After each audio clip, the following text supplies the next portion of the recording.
a toxin so potent that less than half a milligram can kill. Epibatidine, named after the frogs that carry it, Epipetibates anthonyi. Scientists have studied it for decades. And you can isolate it from the skins of these frogs. That's one possibility. And the other possibility is that you synthesize it in a chemical lab from all kinds of raw materials. It's a very complex chemical synthesis. In the lab, it takes multiple steps to go from the raw material until the ultimate toxin. But in principle, it can be synthesized. And above 5 micrograms per kilogram, it is too toxic for animals and humans. So it's a very potent toxin, which can be deadly for a human being of 70 kilograms, for instance, within less than a half a milligram of the compound.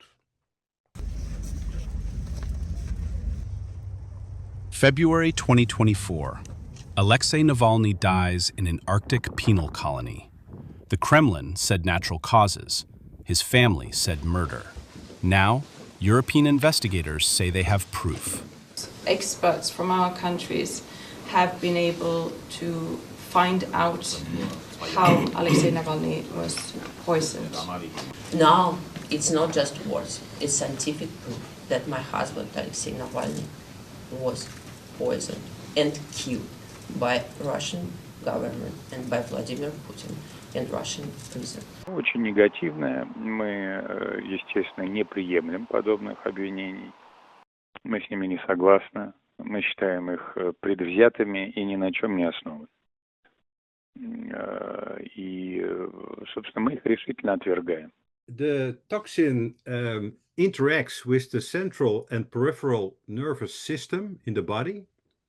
So this means that the respiratory muscles become paralyzed and you become cardiac. Also, the heart is affected. So ultimately, you have to do not have enough oxygen, and this is for the brain not very good. So you will have coma and death as a result of the paralysis of the respiratory muscles in combination with the heart failure. With regard to the detection in post-mortem material, normally we collect blood and urine from deceased people, and then you can do comprehensive toxicology screenings or targeted screenings for compounds in toxicology labs, for instance.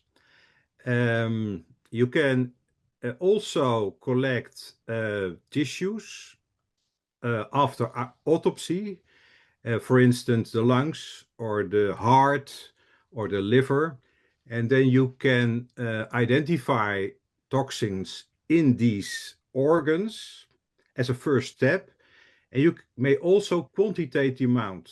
So you can measure concentrations, and when these concentrations are high, then it's very likely that you ingest much toxins and that it can be lethal.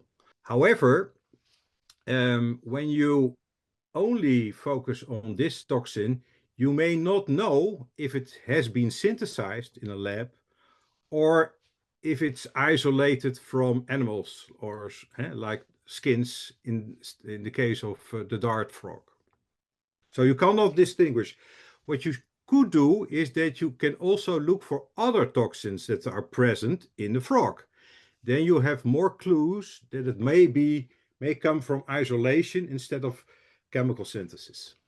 We do not know very much about the potentials to administer it, but the most ideal way of getting high exposure is by direct injection into the bloodstream, because then it can act immediately.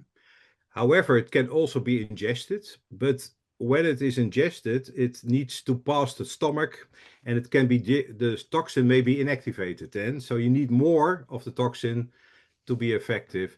And it may also have some skin penetration, but there are very few scientific reports to support this. Epibatidine, a weapon from nature or a laboratory. Invisible, swift, and deadly.